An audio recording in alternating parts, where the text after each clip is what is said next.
This podcast is a part of the More Podcast Network.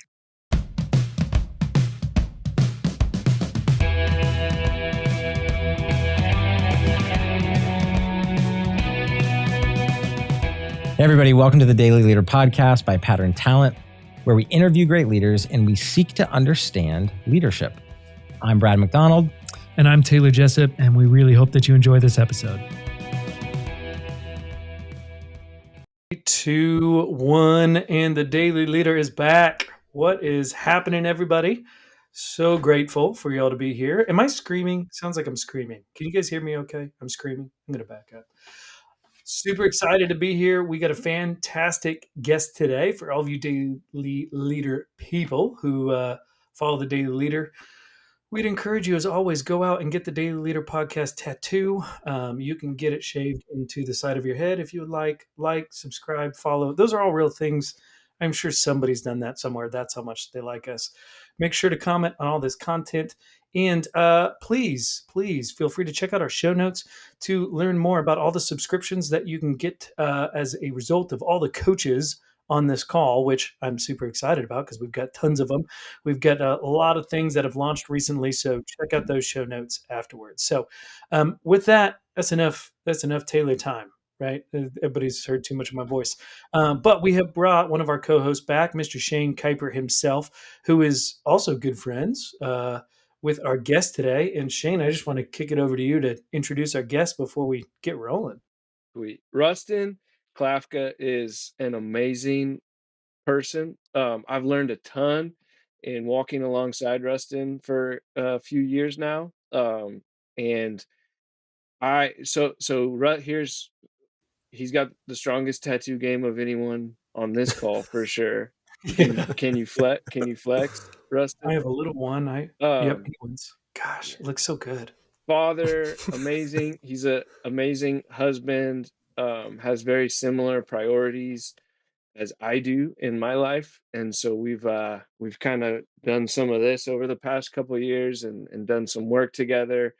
And here's something else about Rustin: is possibly top 3 question askers in the country. Possibly top 3, definitely top 5. So I would say it's been a blessing to be on the receiving end of some of those questions over the years. And something that I keep telling people is like leadership is asking curious questions. And Rustin, I've learned a ton from Rustin on the quality of questions that he asks. And I have one of my closest friends is meeting with Rustin on an ongoing basis now. And so when he asked me, hey, what do you think? Is this a good idea? I said, man, just sit and listen. Just sit and listen to the questions the dude asks, and you're going to be blessed. And that has come to fruition for sure for my good buddy. So, man, that's so good. That is, dude, top question. I mean, as super from my limited experience, you guys came in, helped our company out last year, ran a retreat. It was fantastic. Go back. Tell me the story. How did you two meet? Was that, you guys saw each other at a football game and you were like, God, I like his beard and we should talk. How'd that happen? What's the origin story of Shane and Rustin? Yeah, we met through a mutual friend, Tyler Kennedy, who, Shane, you've known Tyler for a while before I met him, right? So Tyler connected us, I don't know, probably 3 years ago, maybe more.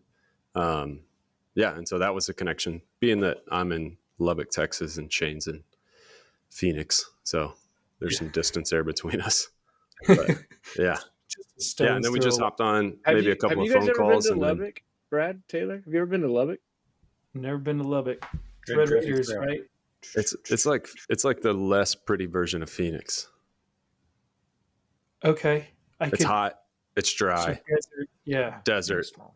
More blowing dirt and sand. Yeah, you're really selling it right now. I feel excited. Oh yeah. To pack the car. Yeah. So you ask people that really like Lubbock, that all they can say is, yeah, there's good people. There's good people. Yeah.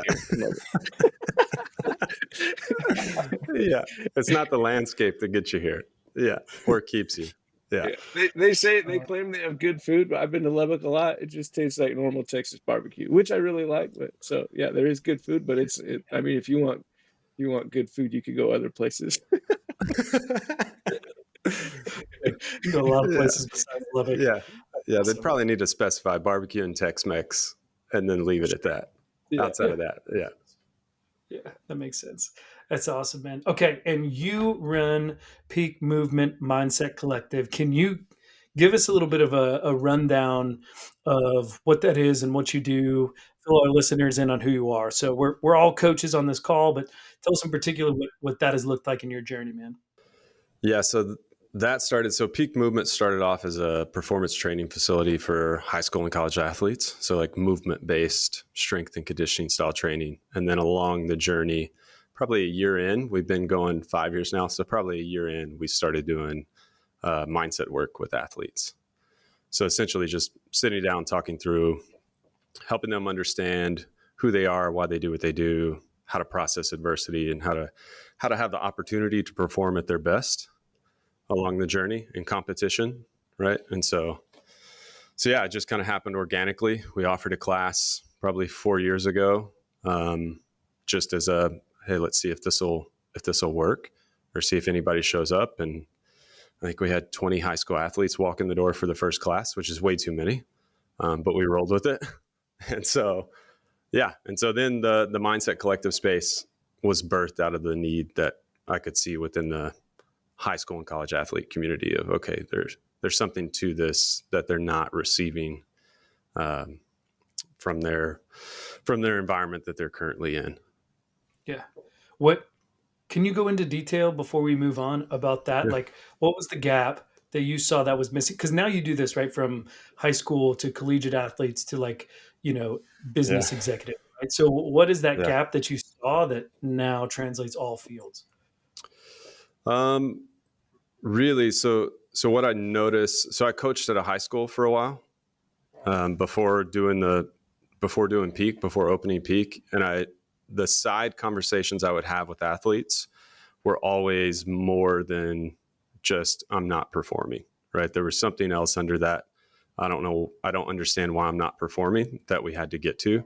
And so a lot of my side conversations with athletes there are probably what started my study and started my diving down that rabbit hole for athletes in general. And so seeing that, and then it translates to people are people, and we all want to perform at a level, especially high performing people or driven people want to perform at a high level. And so seeing that space, it doesn't matter if you're a business leader or a high school athlete who's just trying to make varsity. There's always something that we're not quite in tune with, and we need some outside perspective to maybe see those blind spots. Speaking to that, I spent so much of my life with the idea and the perception that some people kind of have it all together and others just don't, right? And so I was looking kind of for the difference between those two rather than kind of the understanding that, hey, what if we're all on this journey of figuring it out and kind of undoing? And like you said, what if performance isn't necessarily tied to the performance itself, but what if it's more than that? What if it's the way we're thinking? What if it's the way that we're processing the world? What if it's all those things? So we're going to get into all of that. And I'm super, super excited, super grateful that you're coming on the show.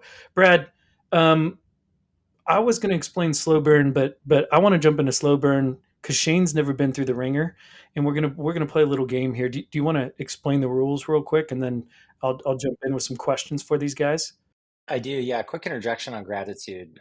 This was just as the three of you were talking, and I was trying to listen carefully. A couple things came to mind. One just being that good people. You made that joke, Shane, about good people living in Lubbock, but I think it's really important for me to reflect together with you guys right now, just at how Taylor. I'm so grateful for you because of the number of good people you've introduced me to. I think that's like a superpower that you have, Shane, and I think that you share that too. You mentioned something when you're introducing Rustin. You said that you guys have similar values, and like attracts like, right?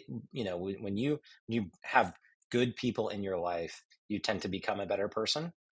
and I know there's some relativity to the meaning that can look different for all of us depending on our goals and some things, but it's just such a blessing, and I'm very grateful to be on this call with the three of you, because I know the three of you make me better.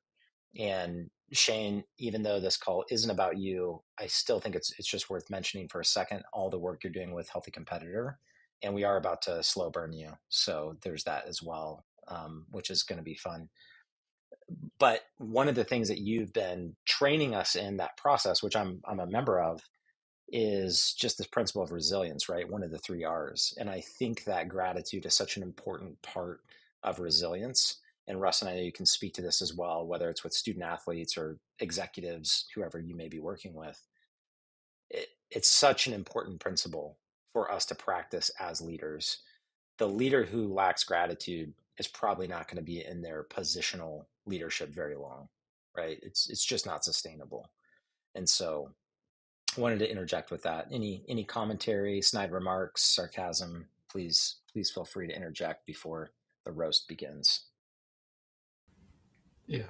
Making you better. We have a lot of material to be able to do that. There's a lot of room for growth, Brad. So Yeah, thanks.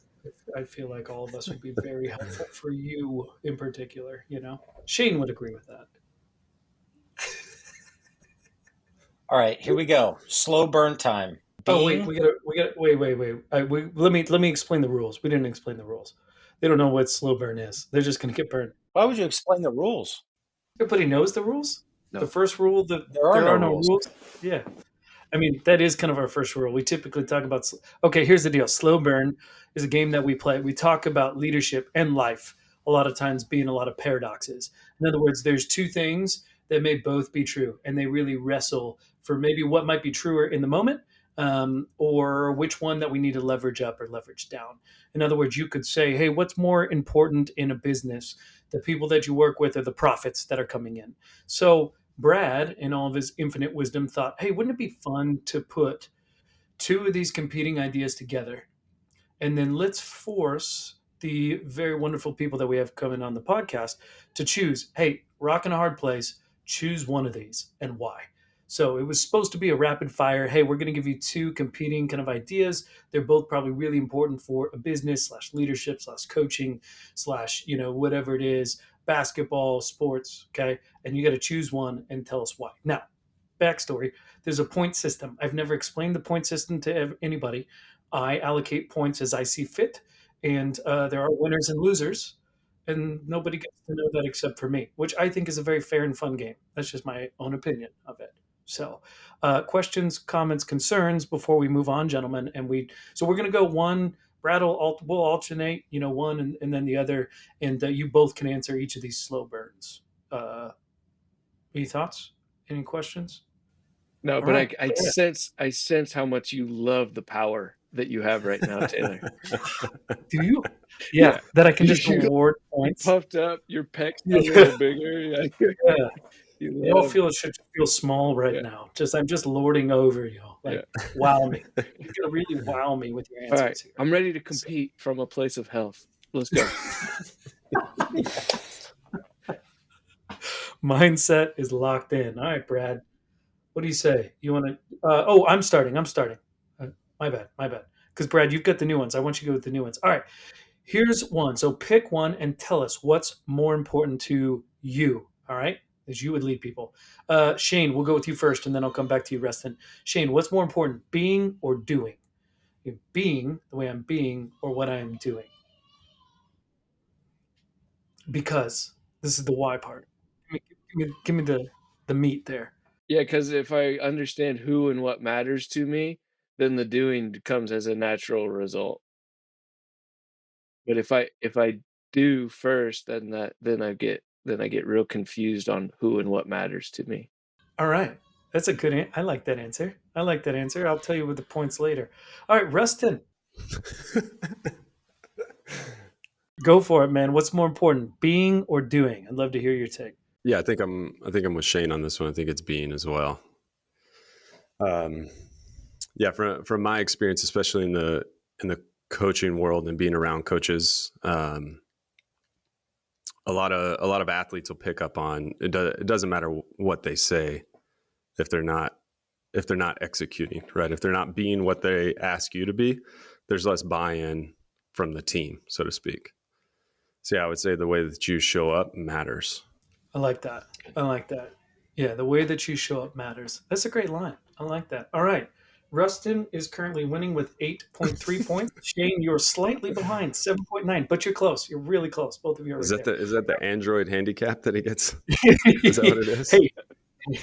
Hey, the first rule of the Android handicap is we don't talk about the Android handicap. It's just assumed. All right. Number 2, people or tasks. We're going Rustin. What's more important? Your people, so who you have around you, or the items and things that we have to get done? Yeah, for me, it's people.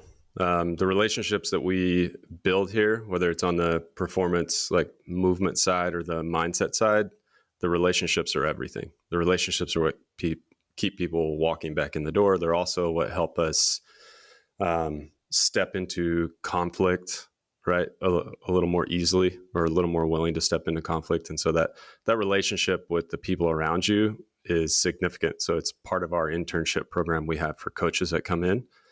Relationship is a big piece of the internship process, is building relationships with the people that walk in. So the task are a byproduct, I think, from the relationship. I like that. That's a great answer. Shane, what about you, man? What's more important when you're sitting down, people or tasks? Yeah, people for sure. For me, I don't know who I am without you. So I can't operate just trying to do things on my own. I lack self-awareness and internal and external awareness if I'm trying to do things on my own. So the paradox of both of these are fascinating to me, because what we also know is that, like, it's motion, it's actually the doing and the tasks that actually create, you know, motivation and the desire to be with people. So I appreciate this. I really like this. Yeah, yeah. I mean, there's some good. That's a good answer. Shane, you've closed the gap, but you're close. So Shane's at 3.1, Rustin's at 3.2. Good job. We But both got I I think, got minus. All man, right. It's a you gotta tough game, you Yeah. you gotta got to understand the perform. rules. Yeah, you gotta understand the rules, Shane. It's all about performance right now. It's all about performance. But yeah, I do think it is interesting because we leveraged into relationships on both of those.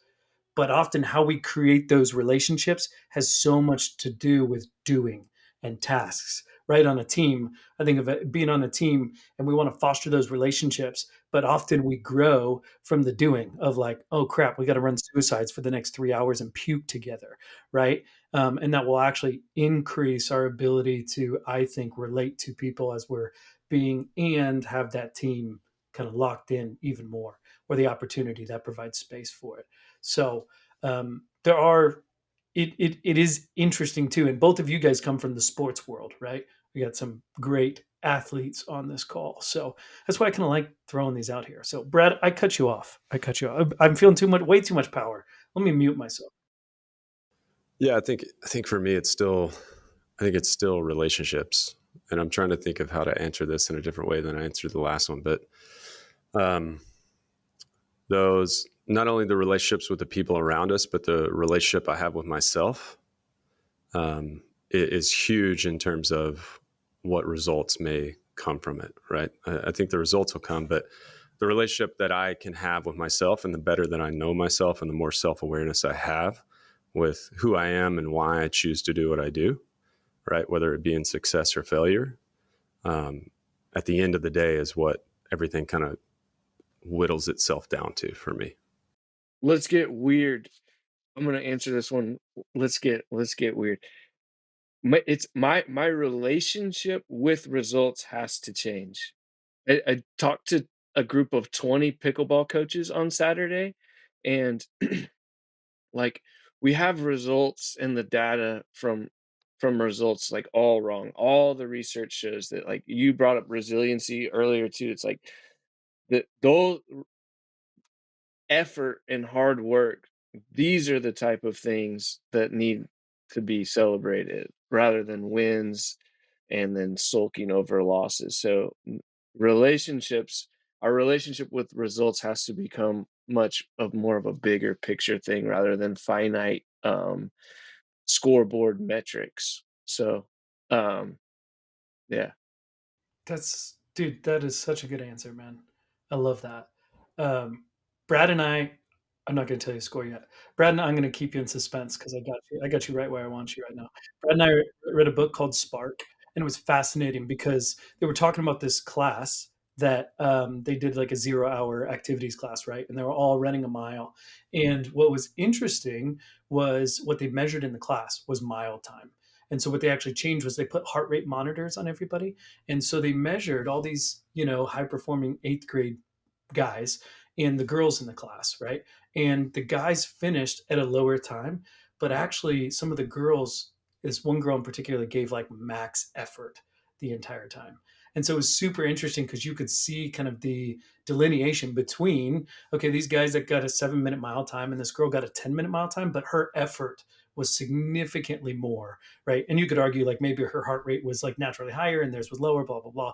But the point was, hey, we have up until now usually measured results in a certain way. And so I like the idea of changing that a little bit. Let's can we stay here for a couple minutes because I know Rustin has some fascinating experiences with this type of conversation. It's going to And cost you 1 point, but yes, we can. I have a bunch of kids and they're starting to compete in sports. And Dash is my son. He's 6 years old and he had a little golf event over the weekend. And it was like that he had 3 different competitions and he went 0-3 in all his matches. And he was like confused and didn't know how to process it because he actually did really well. And he like you could just see him like being confused at why he was losing because he was doing really well and he's used to like lower level competition. And so he was bummed in his bed at night and he didn't know how to process it. And you can see that like our culture, like because you get medals and trophies, and it's like you get celebrated for winning and the person who wins gets like pictures and but the truth is that Dash did really well. And so I had this really cool conversation with him in his bed. I was like, "Hey Dash, did you know, like, isn't it weird that you could play really bad and you could try like you could give little effort, little to no effort and win?" And he's like, and then I said, "Did you know that you could play really well and try really hard and lose?" And so these metrics, like they're foreign to a 6-year-old. And so I think it's deeply rooted in me, these scoreboard metrics of wins and losses and identity, politics, my own identity, like politics with these relationships with winning and losing that start from an early age, especially in Western culture. So what do you think, Rustin? Yeah, I mean, a bunch of stories popped up in my head when you were talking. There's a girl that ran for me in track. This is like 6 or 7 years ago. I used to be a track and field coach, and so she was running a race she had never ran before. Right, ran a really good time for never running this sprint. Right. And she got done, and I think she came in maybe like 5th in her heat, which was not what she wanted to come in.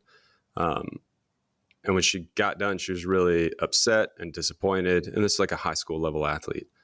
And when we got to talk after for a little bit, it was interesting because, I got to help her understand like, hey, like that's exactly where we want you. Like that time, the time that you set out to beat, because she had kind of set a time that she wanted to run, she beat it by like 0.2 seconds, right? Which is a win. But for her beating the time that she had set didn't matter because she came in 5th. And so the 5th place held more weight in her mind than beating the time. Right. And so there was always a big push for me when coaching that sport was we're not competing against the other people around us. We have these goals that we've set and these times that we're trying to hit, and that's what we're shooting for. And if we hit them, great. We're going to sit back and analyze and see what that looks like after, right? How we can continue to grow and improve. And if we don't, we're going to analyze and see how we can continue to grow and improve, and maybe why we didn't, right? And so those spaces are really interesting, right? I think it's the work that I do sometimes flows over in with parents, right? Because I work with high school athletes, so I also work with parents a little bit. We just started a parent class last week. We'll have our second session tonight, and it's fascinating, right? It's fascinating because one of the questions that was brought up last week was, or a couple of weeks ago before I started this class, was, does hard work pay off? Is what a parent asked me about their kid. So I'm kind of interested to hear what y'all would say with that question, if you right, because that a parent was asking because he has an athlete that is looking to go play college basketball, right, and she works her tail off, and so his question was, does hard work pay off? I love Let's that. answer it. Let's talk about it. Yeah, Shane, well, I you should mean, go first. what do y'all think? Does hard work pay off? Shane, what do you think? Yeah, it's a fascinating question because what pay off for what? You gotta ask like a follow-up. What is the pay? Yeah. What do you mean? Like pay off? Like you want to get paid by the root of the word? Yeah. So for him, really, what he was asking is, will hard work get her a college scholarship? Yeah. So that I Right. don't That's have to what he pay for was her really asking. for her college. Yeah. Maybe. Yeah. That's the distinction, right? That is the question that she was asking without asking it. Like she was asking, does this hard work equate to, does my son get a college scholarship? Because I think if the question is, does hard work pay off? The answer is yes, every time. Every time. Does it get you the result that you were hoping for? Like, does it get you first place at the golf tournament or, in the track meet? No, it doesn't. But does it pay off? Yes. Yes. I mean, the answer is yes, but I think there would be a follow-up question as what do you mean does hard work pay off? Because I would assume specifically that was for X result. And so then I would ask, trying to be curious and not judgment, like pay off for you, dad, or pay off for the person that we're pretending like we're caring about more. You know? Yeah. Would it Good. would it be worth it for your son or daughter if they were a better person or if they were a different person but didn't get the scholarship? Would it be worth it if you saw the fruit in your kid, but you didn't see it in the bottom line in the numbers? Like you didn't see, okay, great, they got 30 grand a year to go to Arizona State University and play ball. Fantastic. If it wasn't that, but there were intrinsic rewards, would that be worth it for you? So what happened, Rustin? Do what? What happened when he asked that question? Yeah. So I just asked for some specifics on what that meant, right? What the payoff looked like for her and for them. And then really the conversation began more to be about, at the end of the day, the result you may want that comes from the hard work may not come the way you want it to, or when you want it to, right? You can't guarantee the result. So really the conversation then became more about, not being able to control the outcome and being okay with not being able to control the outcome. But the work and the effort that you put in is really what you're looking for there, whether it's fruitful or not. Brad, I'm curious on your 2 cents here. Yeah, I'm a workaholic. So for me, I have a serious problem that controls my life in a really unhelpful way. The payoff for hard work for me is the work itself. Like it's good. Like it just feels good no matter what. It just is fruitful no matter what. So like I totally blew my annual revenue goal for this year for my consultancy. Like not even close. Like didn't even come like in the realm of almost being there. Right. And I was reflecting about this a lot over the weekend. On the one hand, I'm like super depressed. Woe is me. On the other hand, I'm like, I should not be even caring about this. It's the weekend. I need to be present with my kids. Todd, JJ, and Heidi had a skateboard. Whole time I'm like sort of thinking like, what am I going to do to increase my sales? But I'm like there skateboarding, right? There is something addictive about this whole conversation, like the payoff question. And I think Shane's you're headed in the right direction where you're getting underneath, like, pay off for what, for why, like what, like if you're like, why are you interested in even going to university in the first place? Is it because of more opportunity for athletics? Is it because of the degree program that you're trying to obtain? Is it because of a career that you're pursuing? And I think that there's a lot of confusion, especially for young people who worship and idolize professional athletes and choreograph and orient their lives and the lives of their siblings and their parents around these dreams that have something to do with athletic pursuits. And I think we train, sports was not a huge part of my life growing up, but I think we train young people to really like think the wrong way about a lot of these things. And so, the reason why we introduce these paradoxes, and the reason why I think as coaches, we want to get underneath the manifesting, presenting question, is because we're trying to get to these sort of matters of the heart or matters of the soul that really tell us, like, if whether or not we're actually thriving people, or we're feeding a sort of racket or a sort of unhealthy pattern in our life.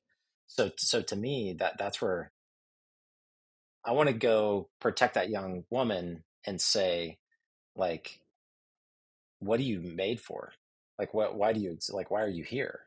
You know, like, understanding that is the payoff. And insofar as sports or education help you get at that thing, then absolutely it's going to pay off. So that's my 10 cents, Taylor. Give you 8 more than you asked for. No, I like 10 cents is more money for me. Oh, I'm paying you right now. I get it.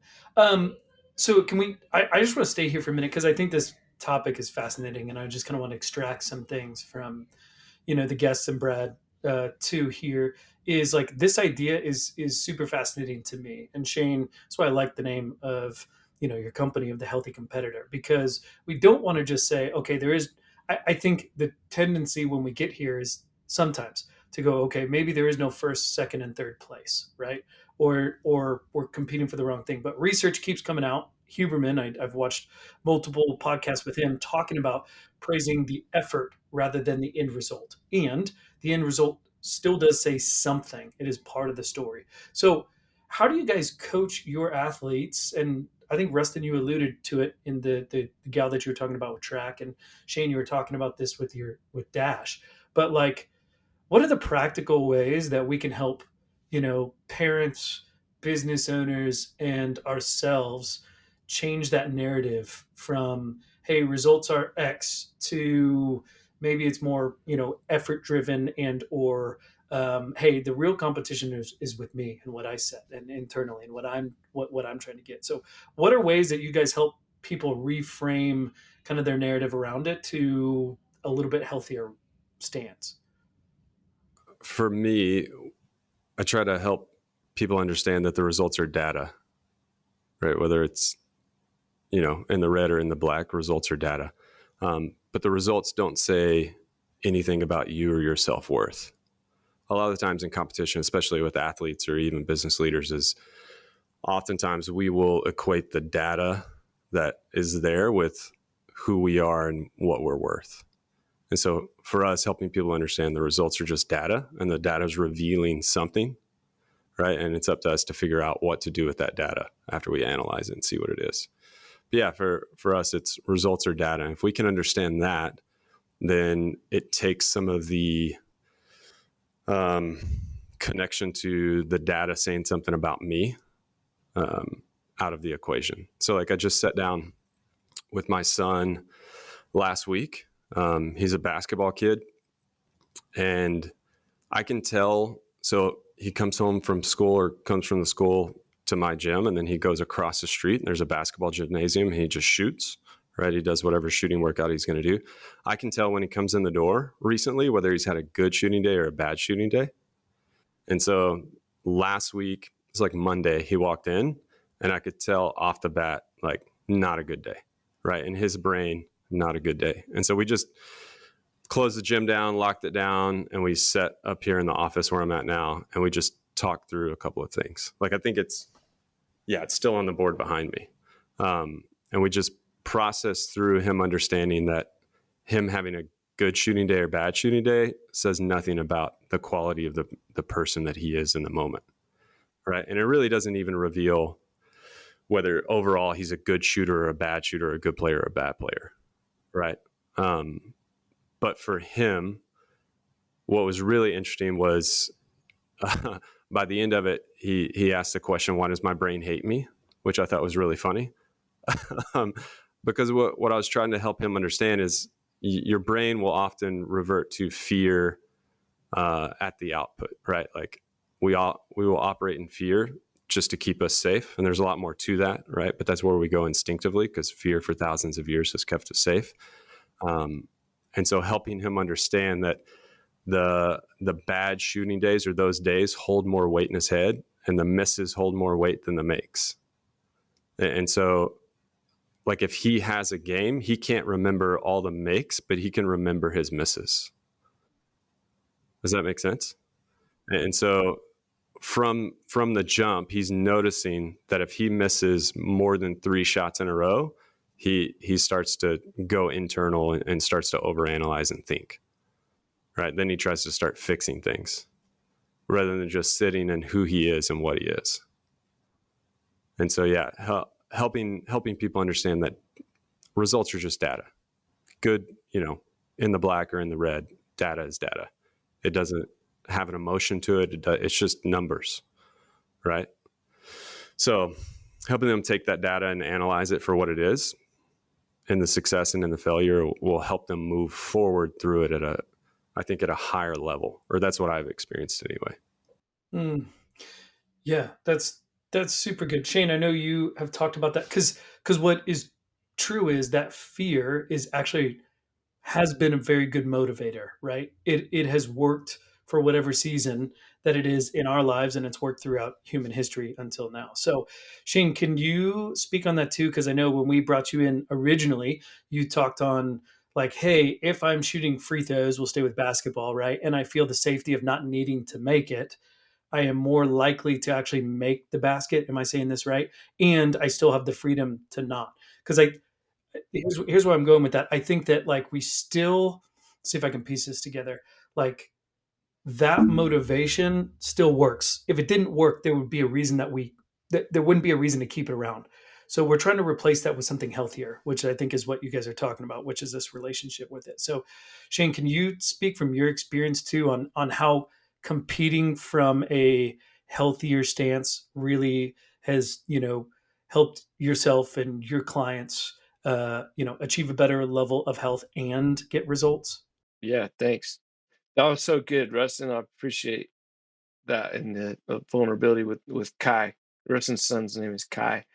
I'm curious to talk to Kai, because I don't know what a bad shooting day is like. Shane doesn't have I those. mean, yeah. Doesn't have. No, totally kidding.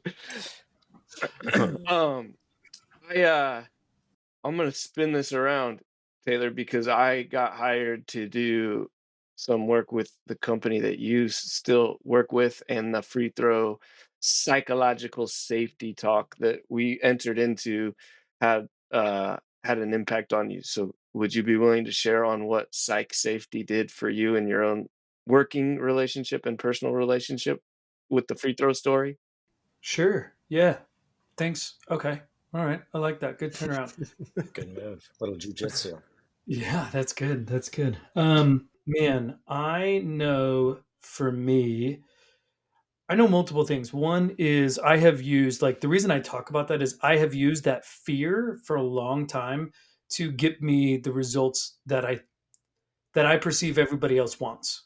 Does that make sense? Like I use that fear. So I use the fear of a deadline. I use the fear of not performing. I use the fear of writing a story about what everybody else may be thinking about me and then trying to deliver on the parts so that I can change the narrative of the way that they perceive me. So I can speak to it from that side specifically well, that I would go to shoot the hypothetical free throw putting a lot of pressure on myself to make it because I'm sitting here going, this is what everybody else needs of Taylor to do.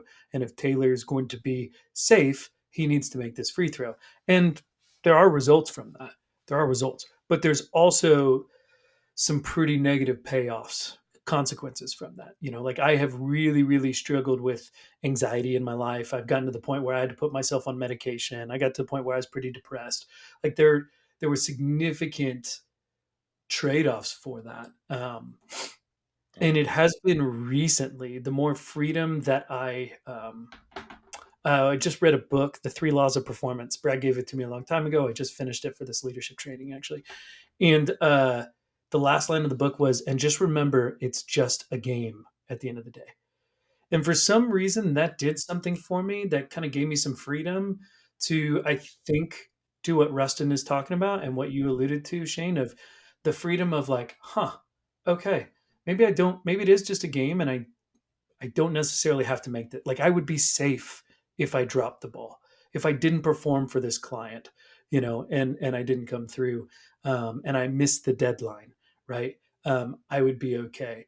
In that, I know that I have experienced a significant less anxiety, and if I actually look at my life from like a 30,000 foot view, I have less anxiety. I used to get a pain in my shoulder. It ran from my shoulder all the way up to my temple, and it hurt so like it would take me to my knees. Like I think they're called ice pick headaches, and there's some research out there, but they can't really study them because they come and go really fast.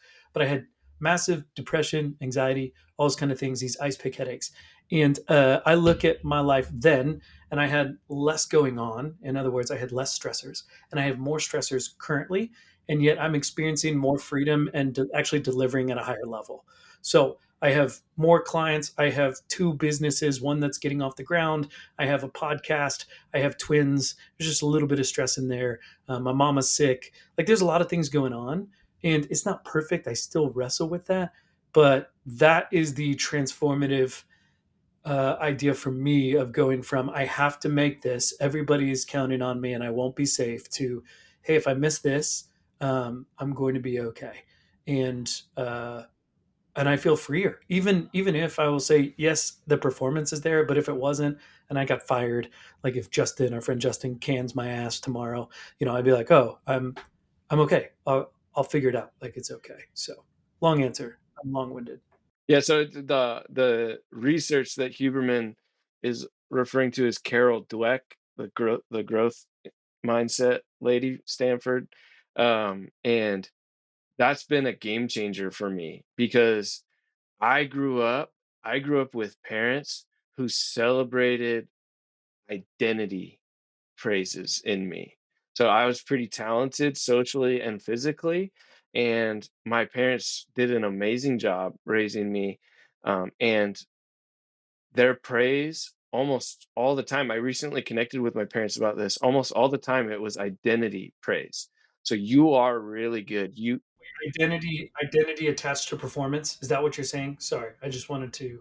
So things that like I am statements or you are statements or identity things like you are really good at this, you're really good at that, you are so talented in this area, you're amazing in this. Sounds really good, right? Like I think most parents out there are like, what's wrong with that? The problem in what Carol Dweck found in these studies is that when we do that, um, we're actually inhibiting and we're telling them that you're good, like you're good, you don't need to do any hard work. And so the kids that got this type of praise, they actually sought out like lesser opponents or lesser challenges, things that don't challenge and grow the brain. And the kids that got effort-based praise, like, I noticed when you got this wrong, you tried again. I noticed when you fell down, you got back up. I noticed that, you didn't give up. They actually sought out more difficult challenges, and as a result, they ended up outperforming, even though that wasn't even their goal. And so the question that like resiliency training, creating a capacity for stress and pressure and how we show up differently in difficult times has been a game changer for me, like in my own growth and development, like noticing and giving my Rustin talked about my relationship with myself. My relationship with myself has to change to giving myself praise and credit for showing up and being consistent and doing the hard work, right? Rather than just noticing when I get wins or when I get a client or when I get a new member in my membership, right? Like those are as I love the way Rustin was the first one that ever talked to me about this, was that thinking about results as data, and then critique and criticism is just data. And so if we understand our identity and who and what matters to us, then we can show up differently and access resiliency instead of just thinking like, I'm either really good at this or really bad at this. Right.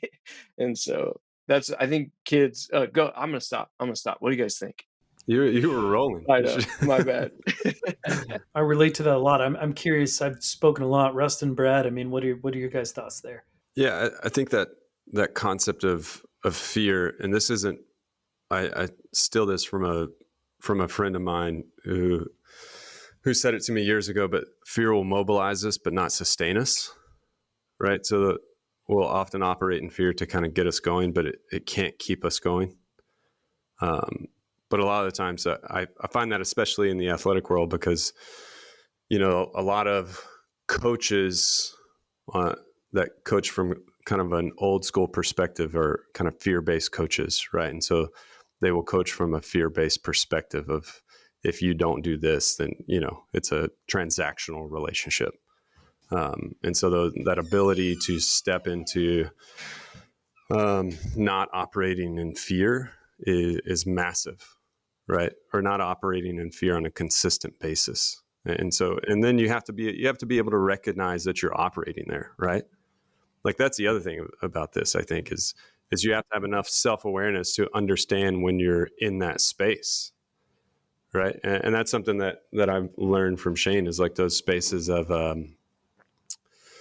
like reset or grounding in those moments is massive, right? And so there's 1,000 ways to do it, but that was something that I talked with Kai about the other night, was like that 5, 4, 3, 2, 1, right?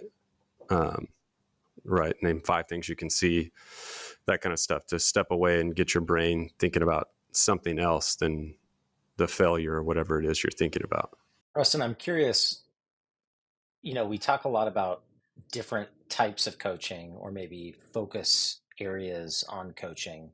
What are some of the differences between what we would typically understand as like mindset coaching and performance coaching? Because it sounds like we can take this in a couple different directions, and I'm curious where you sort of focus and specialize your. Yeah, for me, they're kind of the same. I mean, if I'm being honest, like I don't know if I separate the two. Like, for me, like performance mindset coaching is mindset coaching. Like you have to start with yourself, right? You have to start with who you are and what you're doing and why you're doing it, and then we can go from there. But for me, everything revolves back to the self. Like, you have to be incredibly self-aware and get those reps in of being self-aware. Are there certain beliefs or convictions, certain types of mindsets that are particularly limiting for people as they engage in performance? Yeah,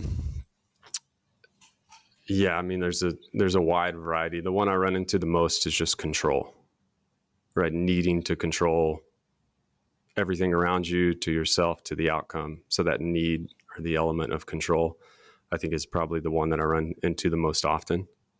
And then the other one What is does probably, that look like? what does that look like practically? Like, yeah, like maybe as an athlete, maybe in business. How do you Yeah, see really, that manifest? for them, it's controlling the outcome.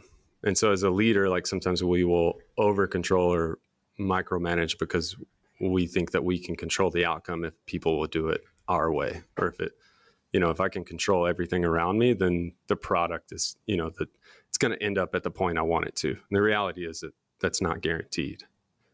And so I think the greatest leaders are are okay with not knowing the outcome and sitting and not knowing the outcome. I think they fully commit without knowing the outcome. And then in leadership, giving up control to the people around you, allowing them to have control as well. And does that apply to a player on a team as well? Maybe in one instance, like the ability to pass the ball, the ability to assist, the ability to block instead of, score, right? Like we could probably take that in some different directions. Yeah. And I think there's times when you want to step into it and have those conversations with your coach or leader, and then there's times when you don't, right? In the heat of the moment, when the game's on the line in the fourth quarter, probably not the time to step into an X's and O's conversation about what's not working on the floor.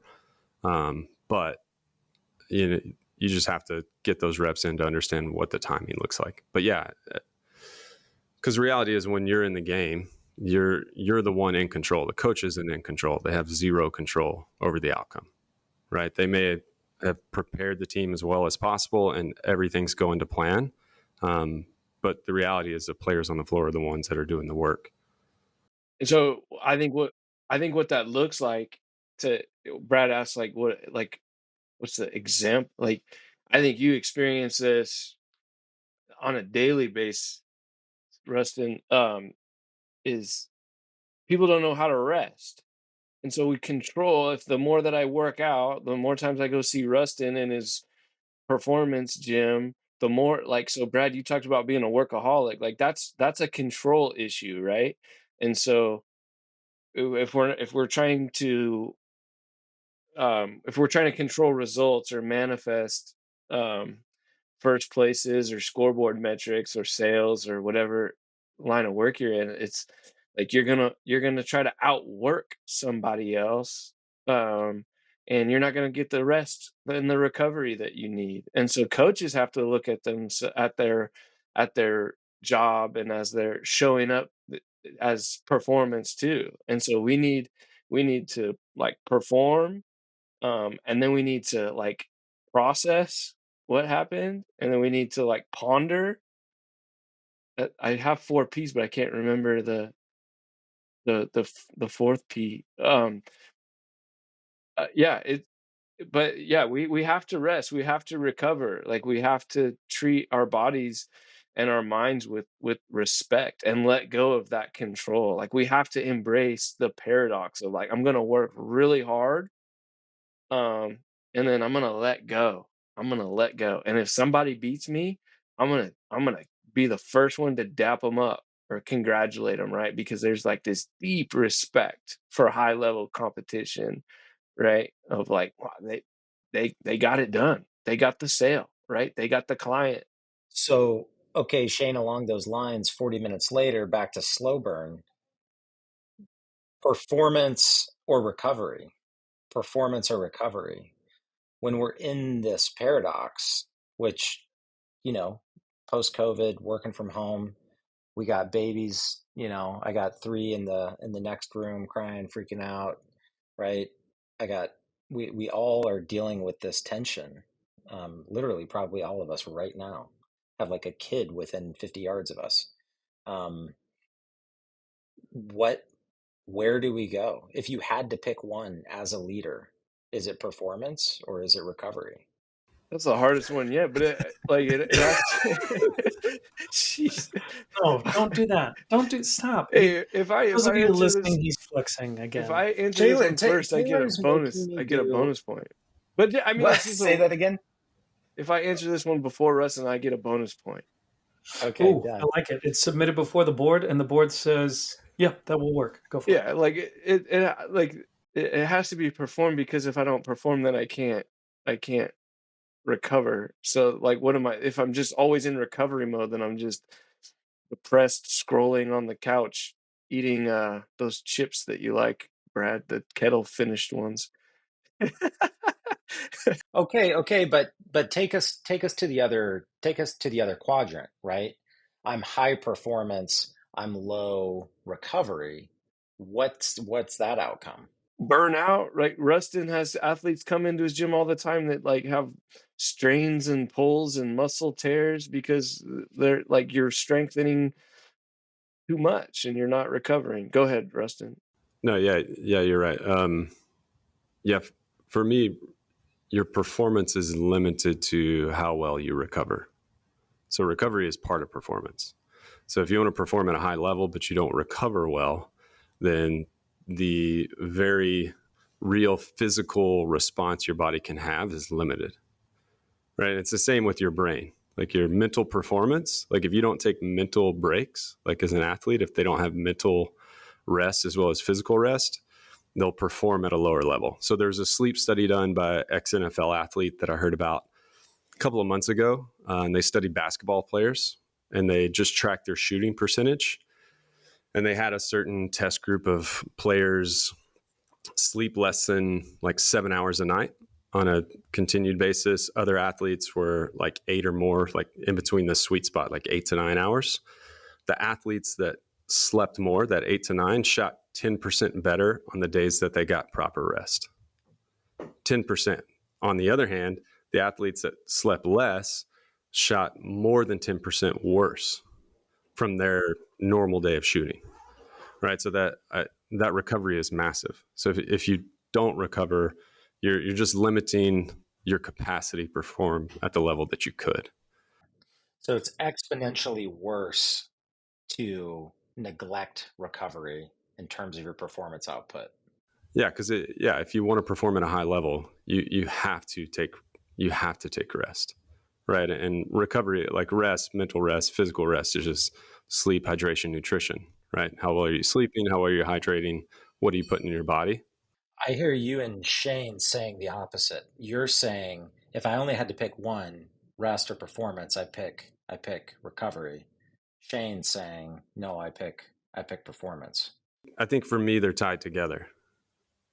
I think What are recovery. you trying to do, Oh, Brad? What are you whoa, trying to do? whoa, This is like what whoa, the Us media against Rustin. is each other. doing, like There's politically. Gee whiz. the third option. It's a good Rustin spin. didn't say anything I disagree with, and all of a sudden I feel like I'm competing against it. Like this is you're manipulative. Jeez. What I feel like I'm seeing here is a battle taking shape. Yeah, those answers are great. Here's what's interesting to me. What I found interesting about what both of you said in this is I ran a quick algorithm of everybody who's played this game in my head. So these are exact numbers. But most of the people that would have leveraged the people side, like you guys have, of leaned into relationships, of leaned into team, would actually get to this question and typically say recovery is more important. But Shane, I think your point was really good. Actually, was that actually performance is more important because without performance, we don't have recovery, and without recovery, we can't perform. Which is why we play the game because the real answer is yes, we need both.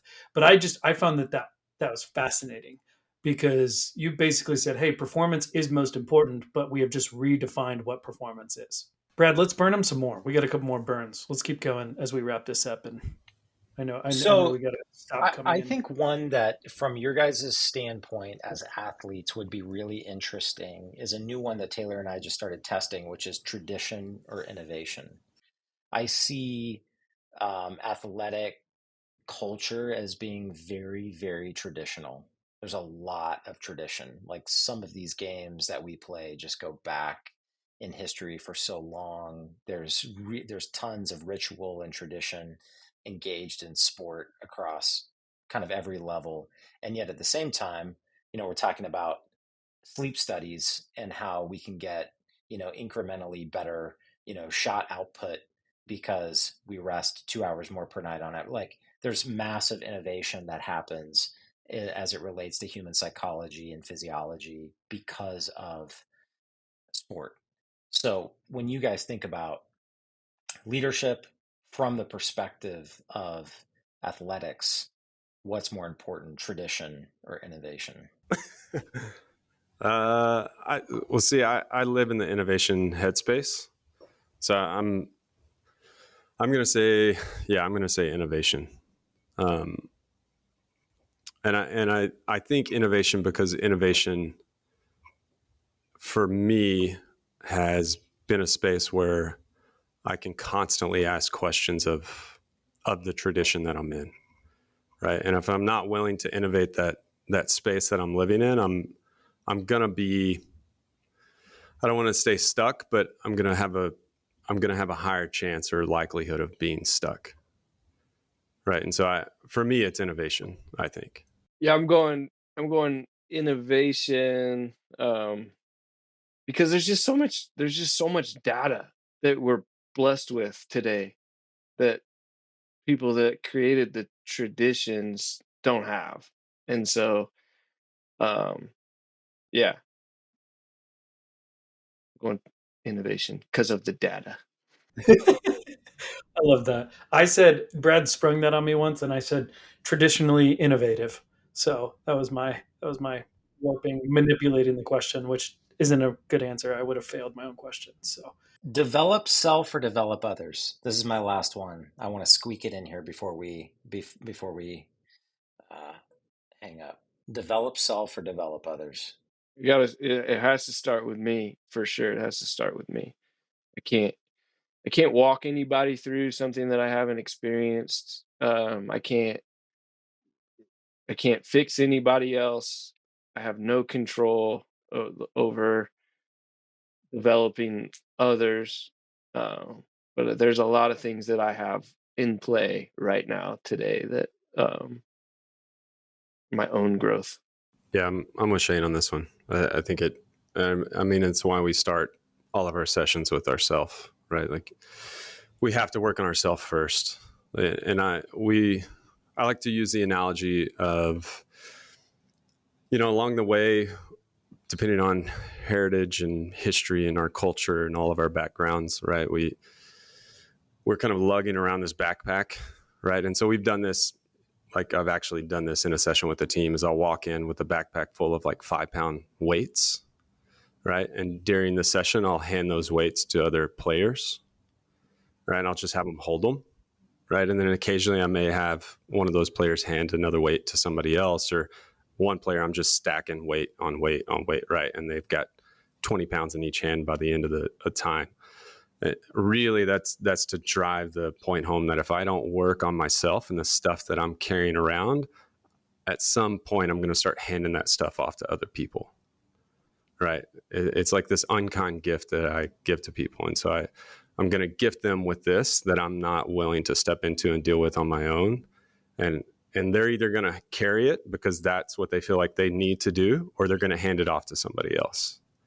And so, yeah, I think if we don't develop ourselves and look internally first, then we run the risk of handing some people some unkind gifts that we haven't processed.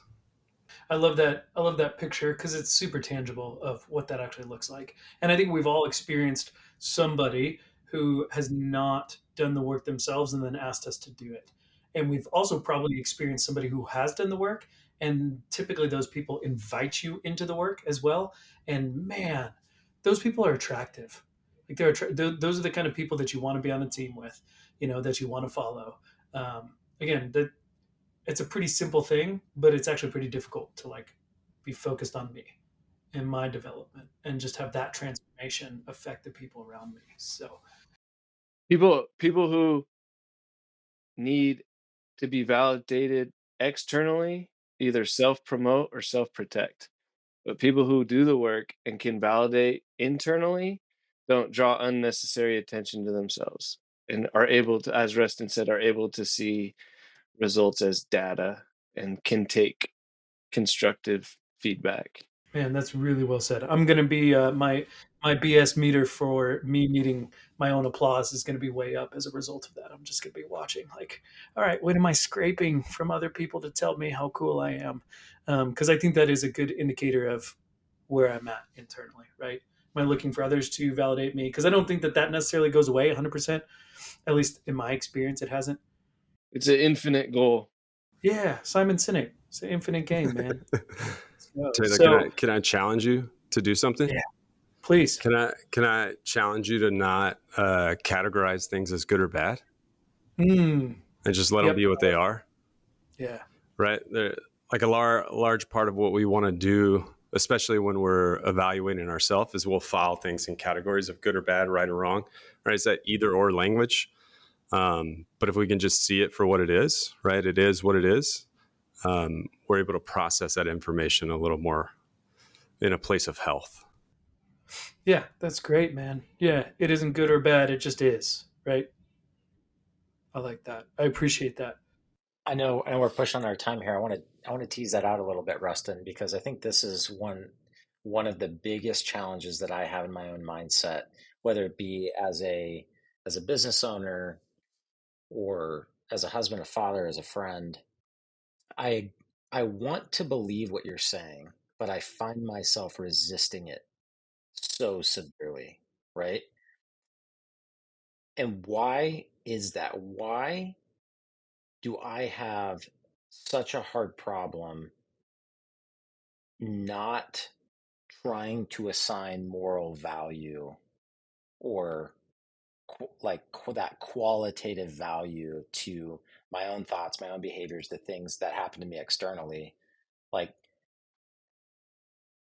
what's the deal with that? Why am I so visceral, resistant to what you just said?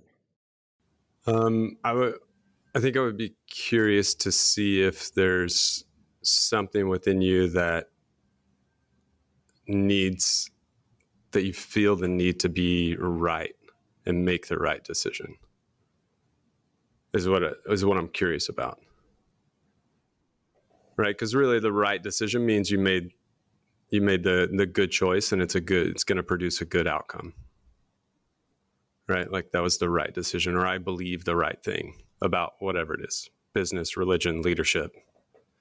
Is it evidence of a very maybe fixed mindset to make that move to assign, either moral or qualitative judgment on something? Shane, I think you've talked about this in one of the podcasts, like maybe if I remember right, but this idea of cognitive development, like like in our cognitive development, if we categorize things, we often want to be affirmed that we're right, and so we seek out affirmation, even in our belief system or leadership or business or whatever it is, whatever we find ourselves in, and Well, you seeking brought out up religion, and I mean, I think that that's the chief of all examples. Is like when you tell me my religion's wrong, like I have a really hard time negotiating that, right? Like I want to yeah, argue with you in that moment and right, yeah. convince you that, like, no, I'm right. Trust me. Look at all those books. Like I have all this Yeah. data, right? Yeah. Yeah. I would be curious with how many of those books affirm what you believe compared to offer disconfirming information. I wrestle with the same thing. And for me, clearly, as Rustin challenged me on it, right? For me, it has been good or bad actually gives me a sense of perceived safety because then I can actually categorize it in my brain rather than gray, kind of being murky, right?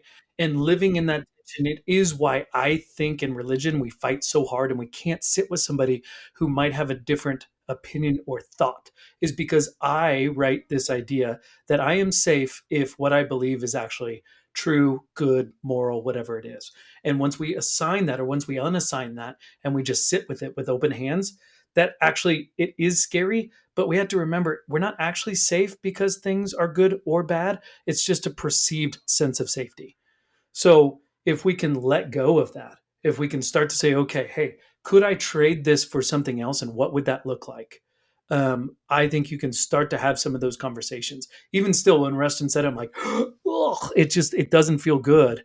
It's like, oh, geez, because I am so much safer when it's good or bad perceived, but I'm not actually any safer. And in fact, there's probably a lot that I'm missing as a result of not being willing to explore somebody else's thoughts, opinions, beliefs, and my judgments or perceptions on what I'm doing being good or bad. So I think if we can let that go, we'll start to see safety isn't in that, right? Um, that's the story that I make up. So I don't know if that lands. I know we got to I wrap think up, but that's how I've I seen it. think we give Shane the final word here because he's got pickup duty for his kiddos. So Kiddo we gotta let Shane duty. land this plane. I love this conversation, and it doesn't it I usually end sessions with clients or by asking, does this conversation feel complete? And uncomfortably, this one does not feel complete because it's fascinating to me, and I could listen to you guys talk about that forever. So, but it's super important stuff, and um, I'm grateful and thankful to be a part of the journey. And we have no more guests. Hi. Oh, hey. Guys, thank you That's- so much for your time. Rustin, tell us how to find you. Tell our listeners where to find you if they want to learn more about everything you're doing. Yeah. Social media website is all Peak Movement, PEAKMVMNT. So movement without the vowels. You can find us there, get connected there. It's the best space. We kind of live in the social media world now. So everything's driven in and through it. Yeah, you've got TikTok. I've seen you on there. You got LinkedIn. You got all the things. We'll put all that in our show notes. Yeah. If you're like Shane was like, don't look me up on the internet. Just like come to my house, and just throwing out his address.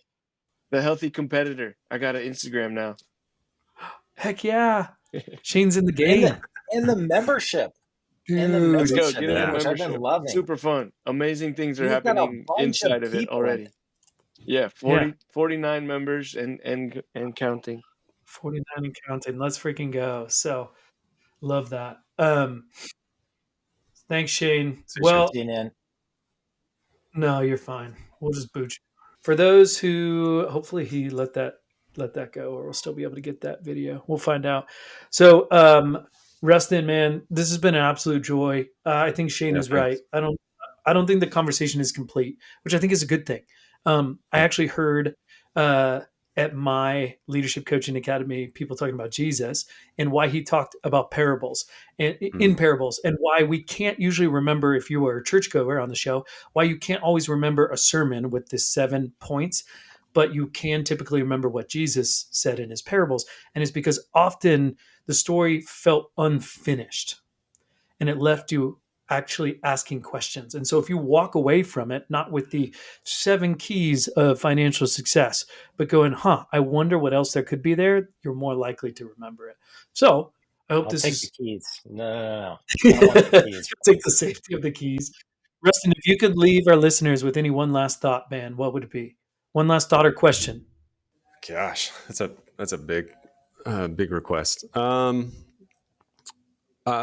I'll leave them with this. One of the most valuable things I learned along this journey with myself is to not try and live up to other people's expectations. Because what I found were most of those expectations that I thought they had were unspoken and just implied, right? And I always felt like I failed at the end of the day. And so figuring out for myself what my expectations are for me and what drives me and what my why is and the purpose of what I'm doing and why I'm doing it has helped me tremendously be content and happy with where I find myself today. That's such a good word. So, well, Rustin, thanks for coming on, man. We will have you back, the Daily Leader. It's been a joy and a privilege to open all of this up. And Brad, anything that we're going to wrap up before our listeners all go get the Daily Leader tattoo and are calling Rustin to get some performance coaching? Like, subscribe, comment. Thank you guys so much for joining us on this episode, and we will see you next week.